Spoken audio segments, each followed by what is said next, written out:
de una hoja de estudio. Si tienen una lapicera pueden ir llenando ahí los espacios en blanco, y vamos a estar estudiando el tema de quién es el Espíritu Santo. Muchas personas han llamado el siglo XX como el siglo del Espíritu Santo por el surgimiento y la propagación del pentecostalismo, con un gran énfasis en el ministerio del Espíritu Santo. Y probablemente algunos de ustedes han escuchado o se han dado cuenta de eso, de que se ha hecho mucho énfasis acerca del Espíritu Santo, pero en todo ese énfasis han caído algunos grupos en ciertos errores, como por ejemplo, uno de los errores más comunes es que el Espíritu Santo es una fuerza. Hay grupos como los Testigos de Jehová, ellos creen que el Espíritu Santo no es una persona, que el Espíritu Santo es una fuerza. Sin embargo, vamos a estudiar en esta noche que el Espíritu Santo es una persona y que a menudo se niega el concepto expresado en las Escrituras de decir como que el Espíritu Santo es la personificación de una fuerza. Es como decir que Satanás es la personificación del mal. Sin embargo, Satanás es el mal mismo. Satanás es un personaje, es una persona. Y el Espíritu Santo no es una personificación de poder. El Espíritu Santo es una persona, es la tercera persona de la Trinidad. Entonces, cuando alguien dice que el Espíritu Santo es como una paloma, el Espíritu Santo no es una paloma. Cuando alguien dice que es como un viento, tampoco el Espíritu Santo no es un viento. La Biblia lo describe como una persona. Si ustedes van conmigo a la letra A, ahí en su bosquejo, Él posee y exhibe los atributos de una persona. Entonces vamos a leerlos, algunos de los atributos. En primer lugar, Él tiene inteligencia. Tiene inteligencia. Conoce y escudriña las cosas de Dios. El apóstol Pablo dice en 1 Corintios, capítulo número 2, textos números 10 y el texto número 11, dice que el Espíritu Santo dice, pero Dios nos las reveló a nosotros por el Espíritu, porque el Espíritu todo lo escudriña, aún lo profundo de Dios. Entonces, si el Espíritu tiene la capacidad de escudriñar las cosas, ahora leemos el texto número 11, dice, porque ¿quién de los hombres sabe las cosas del hombre, sino el Espíritu del hombre que está en él? Así tampoco nadie conoció las cosas de Dios, sino el Espíritu de Dios. Si el Espíritu Santo tiene la capacidad de escudriñar, de investigar, de indagar, de conocer, quiere decir que el Espíritu no es una fuerza, porque el aire, si sopla, lleva una dirección, posiblemente en lo que el aire va soplando, puede llevarse lo que esté a su encuentro. Un árbol puede ser sacudido por el viento del aire. Pero lo que dice el apóstol Pablo aquí en 1 Corintios 2, 10 al 11, es que el Espíritu escudriña. Y esto quiere decir que tiene inteligencia, que piensa, que busca las cosas. También nos dice la Escritura que el Espíritu Santo posee una mente. Romanos capítulo 8, texto número 27. Texto número 27 dice, mas el que escudriña los corazones sabe cuál es la intención del Espíritu, porque conforme a la voluntad de Dios intercede por nosotros. Ahora, note lo que dice. Nuestra afirmación es que Él posee una mente, y aquí dice, más el que escudriña los corazones sabe cuál es ¿qué dice allí, hermanos? Intención del Espíritu. ¿Qué es lo que el Espíritu Santo intenta hacer?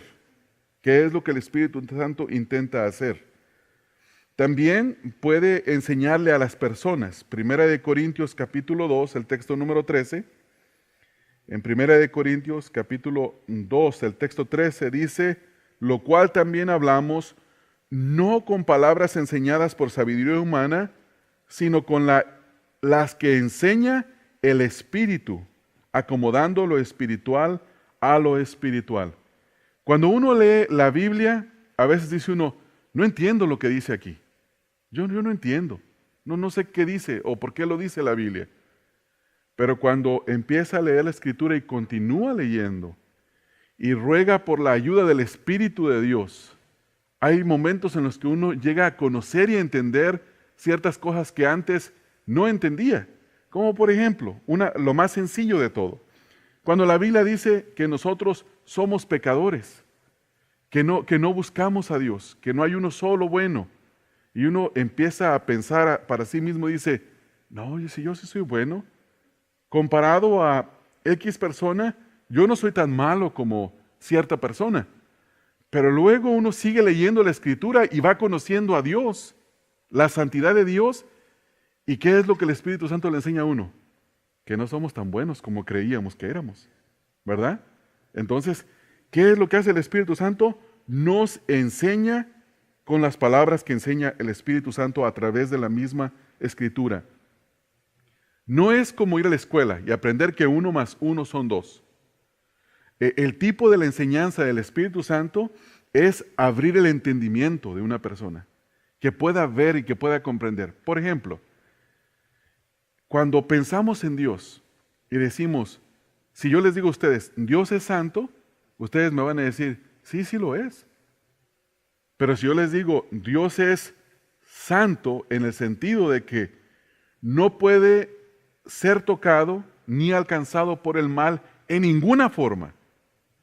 Es decir, que si yo soy un mentiroso, Dios no va a tener comunión conmigo. Y cuando yo empiezo a pensar de esa manera, digo, pero ¿cómo es posible? ¿Que acaso Dios no tiene misericordia de los pecadores? Sí, sí tiene, pero no tiene comunión con el pecador. La única manera de tener comunión con Dios es siendo justificado por Dios. Que Dios perdone mis pecados y que Dios me aplique la justicia de Cristo. Entonces, eso se llega a entender cuando a través de la Escritura, por el Espíritu Santo, se abre el entendimiento de estas cosas. De otra manera, uno lee y ve y no entiende, no comprende.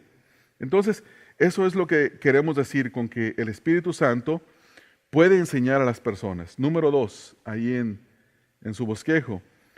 Él demuestra sentimientos. Puede ser contristado por las acciones de los creyentes. Una influencia no puede ser contristada. Por ejemplo, leemos en Efesios 4:30. Dice, y no contristéis al Espíritu Santo de Dios, con el cual fuiste sellados para el día de la redención. La palabra contristar significa entristecer. Es decir, que hay acciones nuestras, acciones pecaminosas, como el mentir, que ya lo estamos mencionando, el robar, tener pensamientos impuros que desagradan a Dios. Esas acciones entristecen al Espíritu de Dios, porque el Espíritu de Dios es, como la misma Biblia lo llama, Espíritu Santo. Entonces, eso lo entristece, no le trae ningún gozo. Sin embargo, el viento no puede ser entristecido. Yo no sé si a usted les ha tocado experimentar el viento fuertemente en el campo abierto, o cuando vienen aquí los famosos vientos de Santana, ¿verdad? Pero yo recuerdo estando joven que anda uno por el campo y tiene su sombrero puesto, luego viene el viento, levanta una polvareda, te tumba el sombrero, y por más que insultes al viento, por más que te enojes contra él, el viento no va a reaccionar porque es viento. Sin embargo, el Espíritu Santo sí se entristece con las acciones de desobediencia del cristiano. Entonces nosotros podemos entristecer al Espíritu del Señor porque el Espíritu del Señor tiene emociones. Ahora, tenemos que entender que las emociones del Espíritu del Señor no son como nuestras emociones. Cuando la Biblia utiliza la palabra emociones, es una forma de describir algo para que nosotros lo podamos entender en palabras humanas.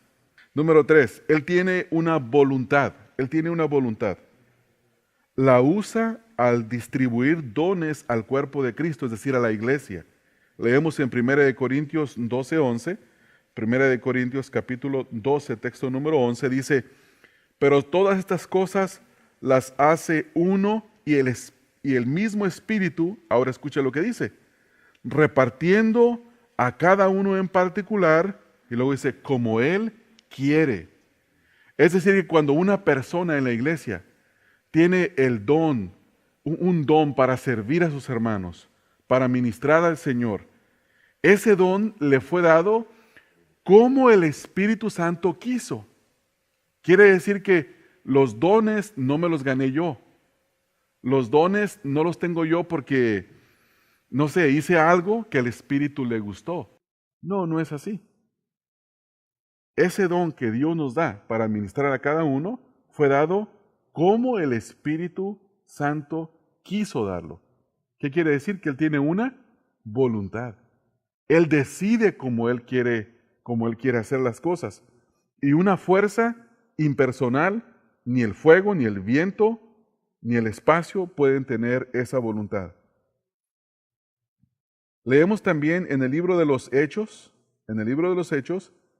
que Él dirige las actividades de los cristianos. Hechos 16, 6 al 11. No lo voy a leer todo por el tiempo, pero en este texto vamos a leer un poco.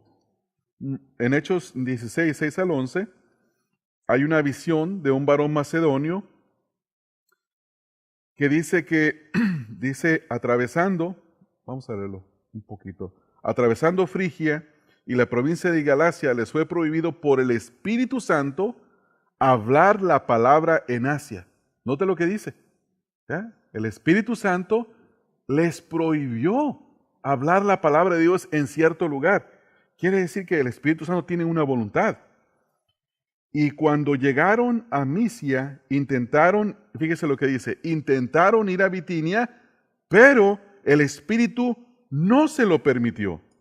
Y pasando junto a Misia, descendieron a Troas y se le mostró a Pablo en una visión de noche, un varón macedonio estaba en pie rogándole y diciéndole, pasa a Macedonia y ayúdanos. Cuando vio la visión, enseguida procuramos partir para Macedonia, dando por cierto que Dios nos llamaba para que les anunciésemos el Evangelio. Entonces, el Espíritu Santo tiene una voluntad. Volvemos de regreso ahora al punto, ahí el punto número 3, a terminar.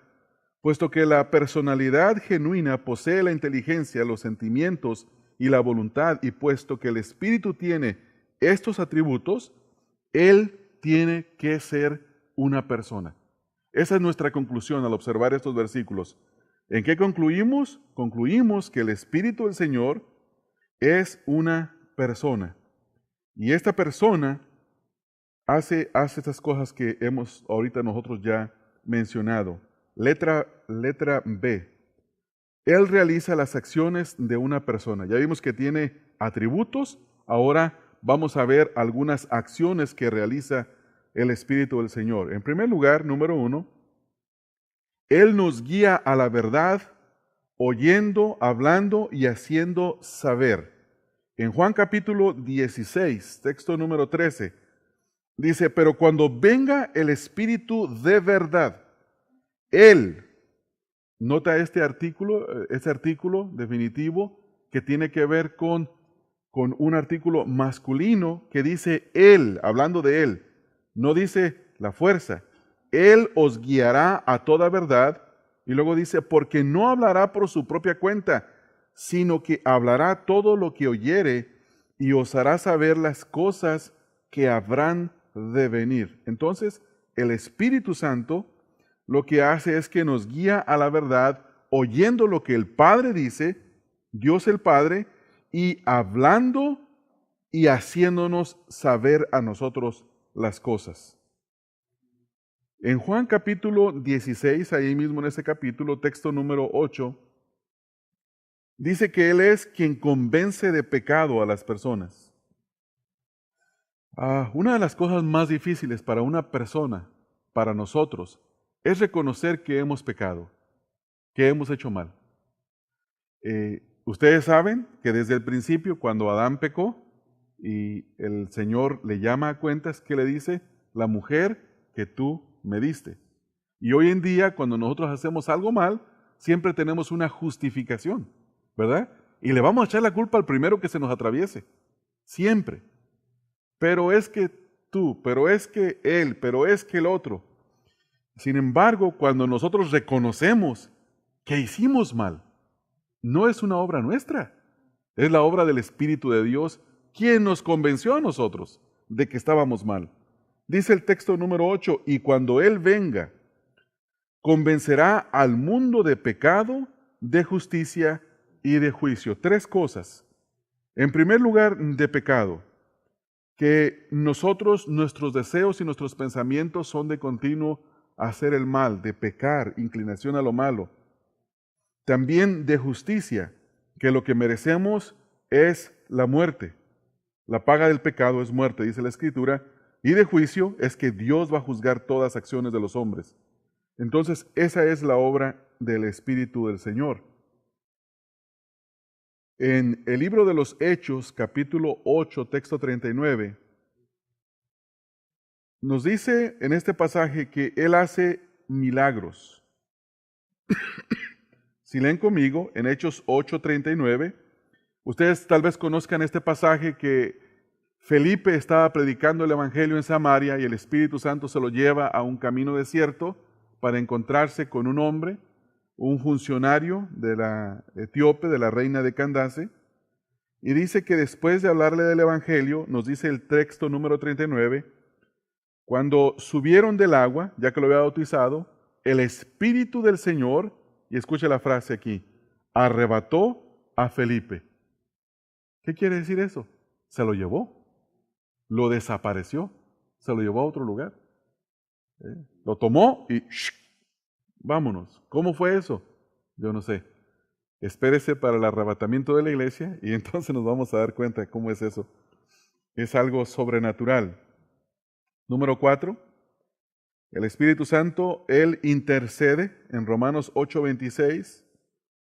Romanos 8:26 dice, y de igual manera el Espíritu nos ayuda en nuestra debilidad. Pues, ¿qué hemos de pedir como conviene? No lo sabemos.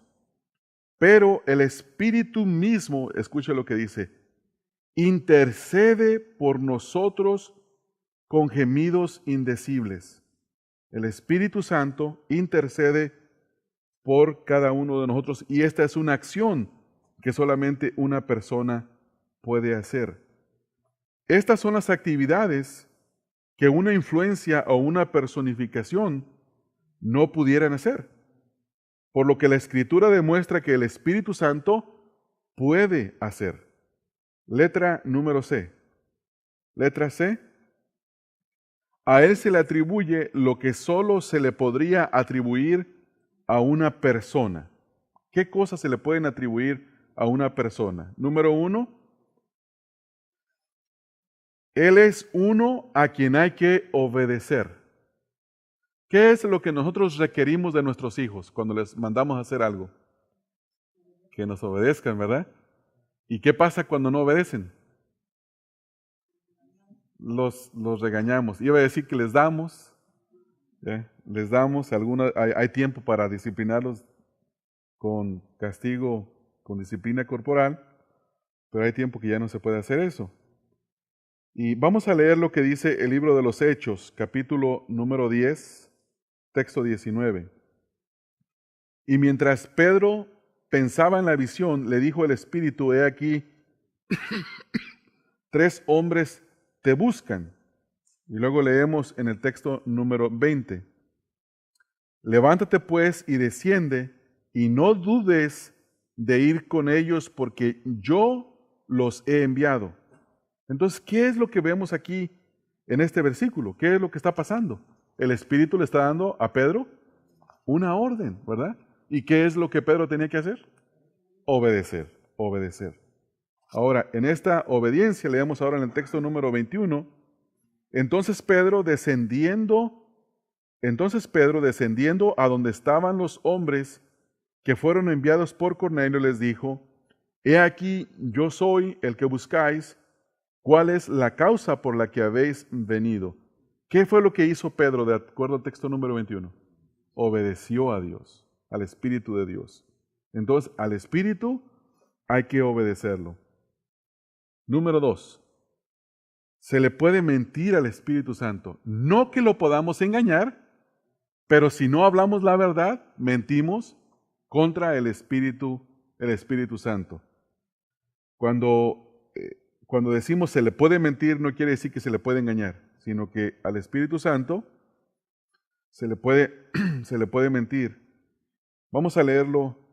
Vamos a leer en el libro de Hechos, capítulo 5, texto número 3. Leemos Hechos 5, 3. Y dijo Pedro, Ananías, ¿por qué llenó Satanás tu corazón para que mintieses al Espíritu Santo y sustrajeses del precio de la heredad? Ustedes posiblemente ya han leído la historia, hermanos. Y la historia dice que ellos vendieron una heredad y entre Ananías y su esposa se pusieron de acuerdo para mentirle a los apóstoles. Y dijeron, aquí está el precio de la heredad, lo que vendimos. Entonces, de alguna manera ellos se dieron cuenta y luego investigaron con la esposa. Y dice la Escritura que primero muere uno, luego muere el otro. Y aquí lo que dice Pedro es, no le mentiste a los hombres, no nos mentiste a nosotros, le mentiste al Espíritu Santo. Y eso fue lo que hizo Dios al principio en la iglesia para mantenerla pura. ¿Qué quiere decir esto? ¿Sigue Dios matando personas hoy en día, quitándoles la vida por mentir? Aparentemente no. Pero lo que aprendemos de esta lección es que la mentira es grave. La mentira es digna de muerte, de acuerdo a lo que dice Dios, ¿verdad? Eso es lo que nosotros tomamos de esta enseñanza. Al Espíritu Santo se le puede resistir.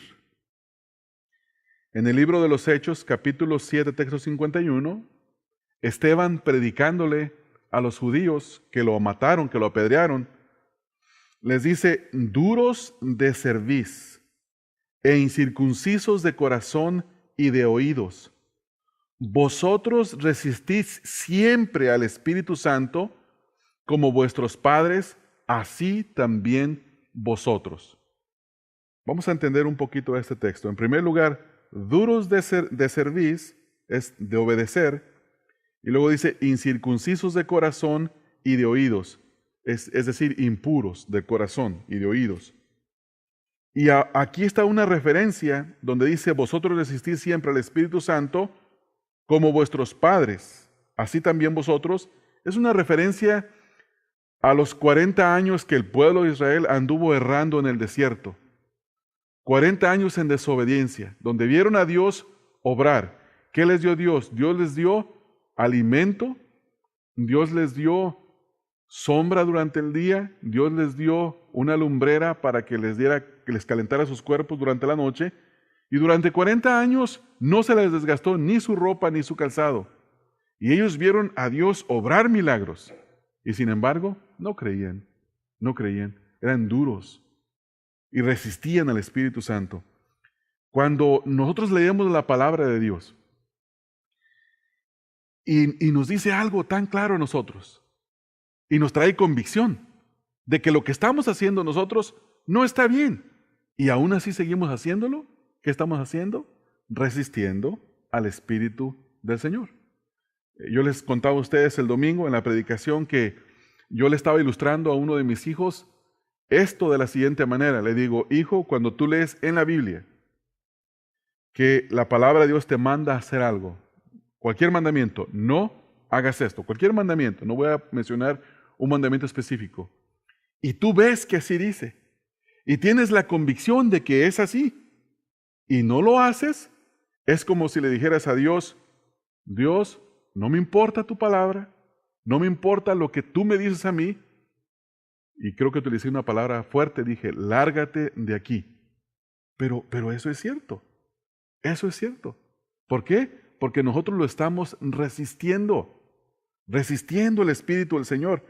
Y eso trae consecuencias muy, pero muy tremendas. Número 4, se le puede contristar, ya lo leímos hace rato, donde nos dice, contristar es entristecer, dice, no contristéis al Espíritu Santo de Dios, con el cual fuiste sellados para el día de la redención. Cuando nosotros desobedecemos a Dios, entristecemos al Espíritu del Señor. Vamos a estudiar en unas lecciones más adelante que nosotros somos la habitación del Espíritu Santo, que Él mora en nosotros. Y cuando Él mora en nosotros y nosotros desobedecemos, contristamos. Pero contristar no significa entristecer en el sentido humano. ¿Cómo reaccionamos nosotros cuando nos entristecemos? ¿Lloramos? ¿O nos deprimimos? ¿O nos separamos? ¿Verdad? Pero el Espíritu Santo se entristece, sin embargo, trae acción contra nosotros. Trae acciones y son de disciplina. Y no para. No es como decir, es que lo entristeciste tanto, como hemos escuchado, ahí está en la esquina, en el rincón, ahí entristecido. No se arrincona. Nadie tiene dominio sobre Dios. Nadie tiene dominio sobre Dios. Entonces, en ese sentido, no es como nosotros, como dice el Salmo 50, texto 20. Se le puede blasfemar. Mateo 12, 31. Leemos en Mateo capítulo 12, texto 31, que al Espíritu Santo se le puede blasfemar. Vamos ahorita a hablar un poco más acerca de este asunto. Dice, por tanto os digo, escuche esto, todo pecado y blasfemia será perdonado a los hombres. Todo pecado y toda blasfemia será perdonado a los hombres. Mas la blasfemia contra el Espíritu no le será perdonada. Aquí hay algo bien tremendo, fíjense. Si el Espíritu de Dios y Cristo son una misma persona, ¿por qué el Señor Jesucristo hace distinción entre el Padre, Él y el Espíritu Santo? Una blasfemia contra Dios se perdona, si la persona pide perdón. Una blasfemia contra el Espíritu Santo, contra Jesús, se perdona. Pero una blasfemia contra el Espíritu Santo no se perdona. No tiene perdón, no tiene vuelta atrás. Todo pecado se perdona y toda blasfemia. Sin embargo, la blasfemia en contra del Espíritu del Señor no se puede perdonar, no tiene vuelta atrás. Ahora, a lo mejor ustedes están preguntando, ¿cuál es la blasfemia contra el Espíritu del Señor? Y no ese es el tema, no lo vamos a estudiar, porque es algo que hay que estudiarlo con despacio. Número 6, se le puede afrentar. En Hebreos 10:29, Hebreos 10:29, hay una pregunta y dice, ¿cuánto mayor castigo pensáis que merecerá el que pisoteare al Hijo de Dios y tuviere por inmunda la sangre del pacto en la cual fue santificado e hiciere afrenta al Espíritu de gracia?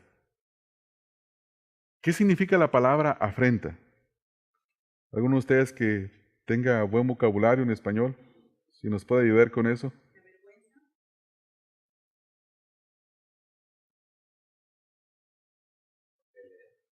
¿Qué significa, hermanos, afrentarse? Sí.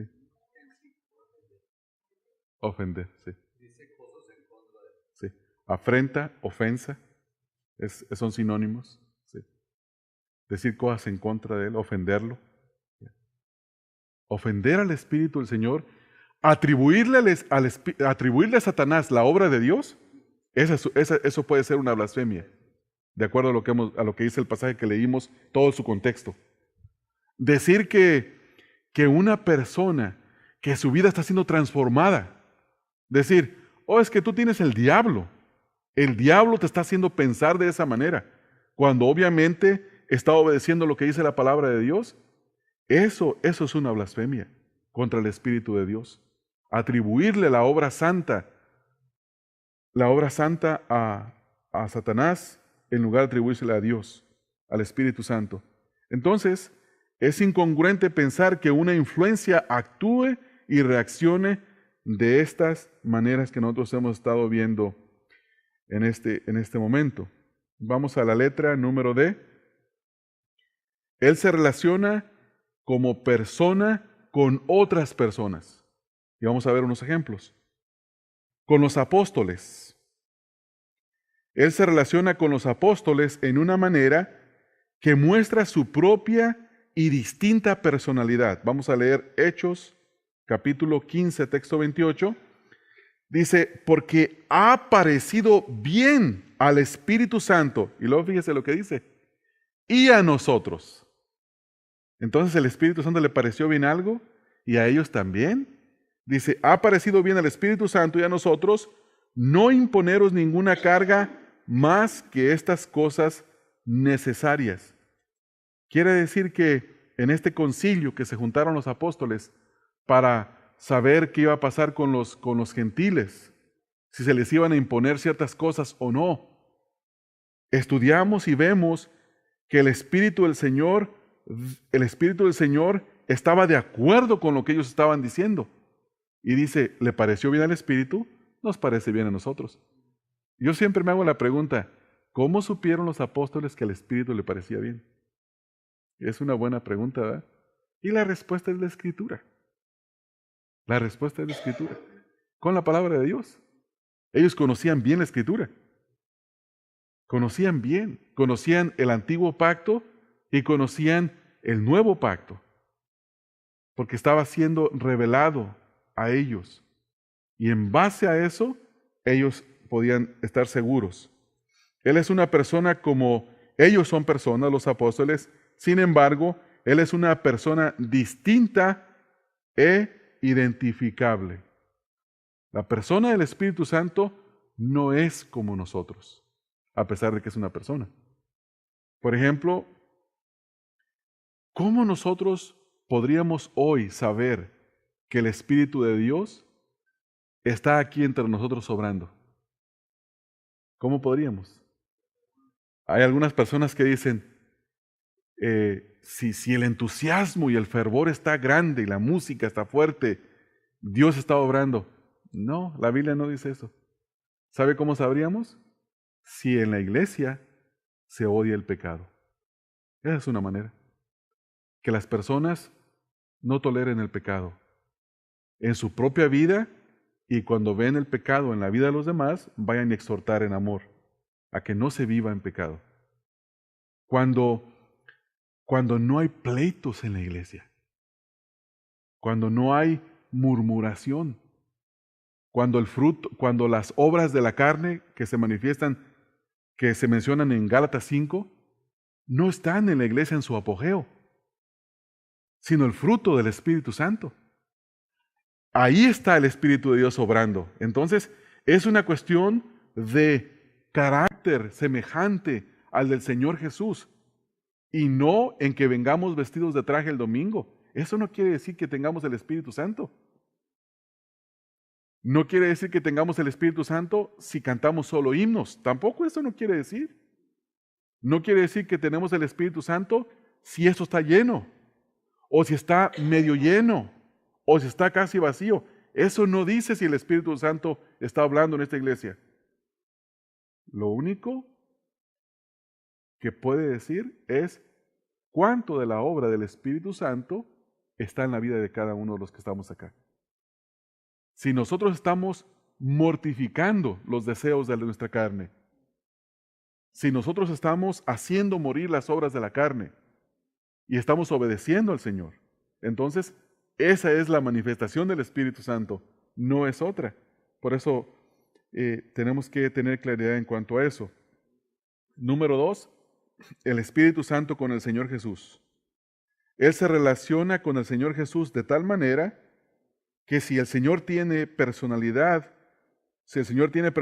uno tiene que concluir que el Espíritu también la tiene. Sin embargo, Él es distinto de Cristo. Juan 16:14 dice, Él me glorificará porque tomará de lo mío y os lo hará saber. El Espíritu Santo se encarga de esa relación entre Dios, el Padre, el Hijo y nosotros. Él es quien nos ayuda a adorar en espíritu y en verdad. Punto número 3. Con otros miembros de la Trinidad. Sabemos que en la Escritura, Dios se revela como un Dios trino. El Padre, el Hijo y el Espíritu Santo. Y leemos, por ejemplo, en Mateo 28, 19, por tanto, id y haced discípulos a todas las naciones, bautizándolos en el nombre del Padre, del Hijo y del Espíritu Santo.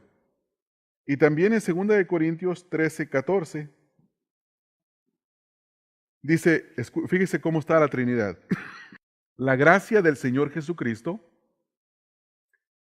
el amor de Dios y la comunión del Espíritu Santo sean con todos vosotros. Amén. Vemos a la Trinidad relacionada, en primer lugar, con la gracia del Señor Jesús, en segundo lugar, el amor del Padre, Dios, y la comunión del Espíritu Santo. Ahora, note lo que dice la frase, y la comunión del Espíritu Santo. No quiere decir que cuando un grupo de creyentes están juntos y tienen comunión, esa es la comunión del Espíritu Santo. No. Quiere decir que el Espíritu tiene comunión. Cuando nosotros estamos obedeciendo a Dios, estamos en la comunión del Espíritu Santo. Tenemos comunión con Dios, porque el Espíritu es el que tiene esa comunión. Punto número 4, con su propio poder. El Espíritu está relacionado con su propio poder, pero también se distingue de aquel para que no concluyamos que Él es meramente una personificación del poder. Leemos en Lucas 4:14. Lucas 4:14. Y Jesús vino, fíjese lo que dice, no dice en poder, dice en el poder del Espíritu a Galilea, y se difundió su fama por toda la tierra alrededor. ¿En el poder de quién vino el Espíritu?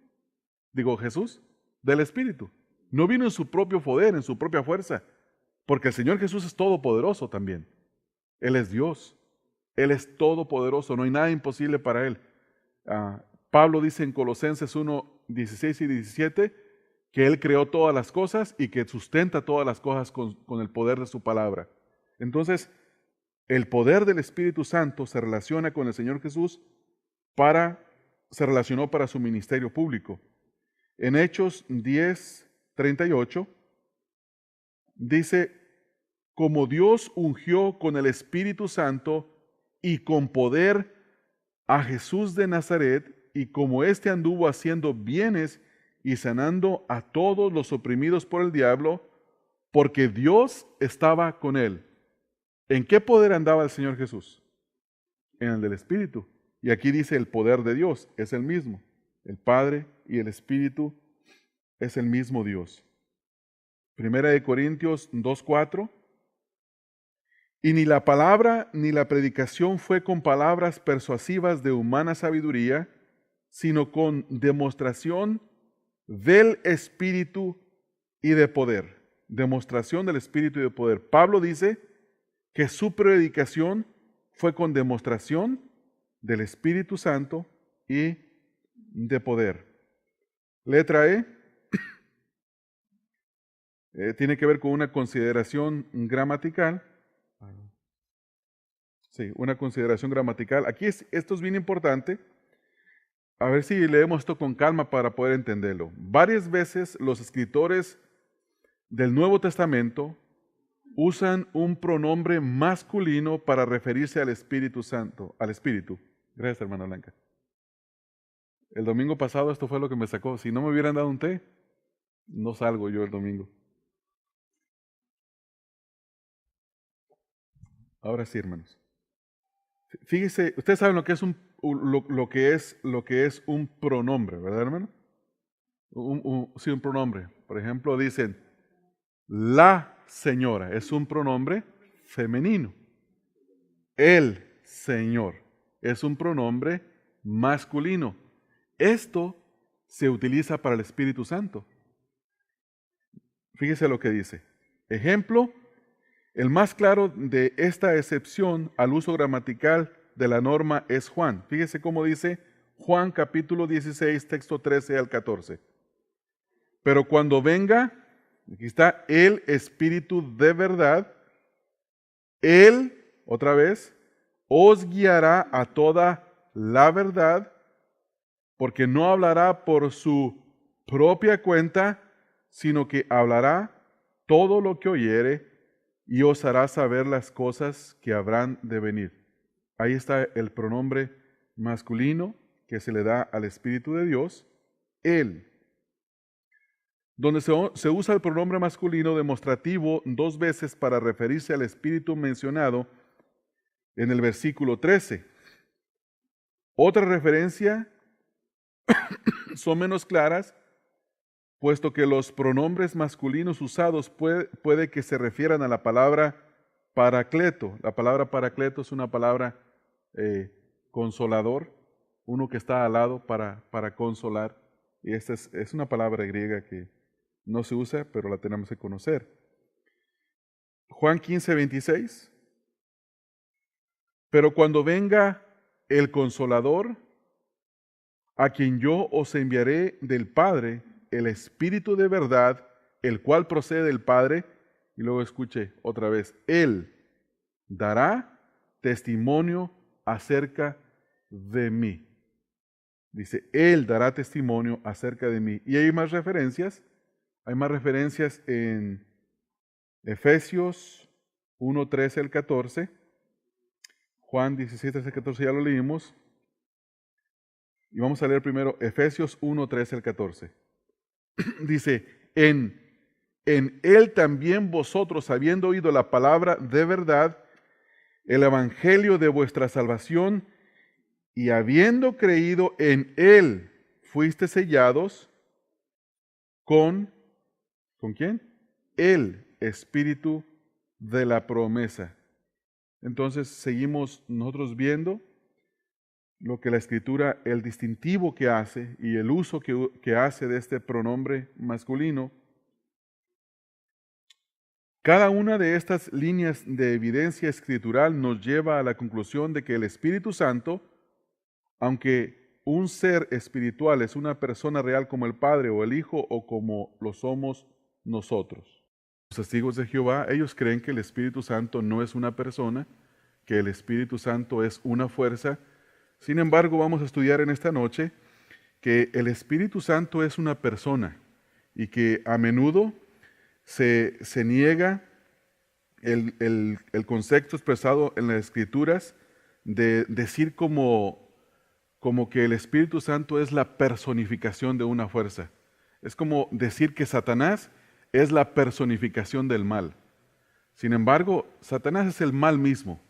Satanás es un personaje, es una persona. Y el Espíritu Santo no es una personificación de poder. El Espíritu Santo es una persona, es la tercera persona de la Trinidad. Entonces, cuando alguien dice que el Espíritu Santo es como una paloma, el Espíritu Santo no es una paloma. Cuando alguien dice que es como un viento, tampoco el Espíritu Santo no es un viento. La Biblia lo describe como una persona. Si ustedes van conmigo a la letra A, ahí en su bosquejo, Él posee y exhibe los atributos de una persona.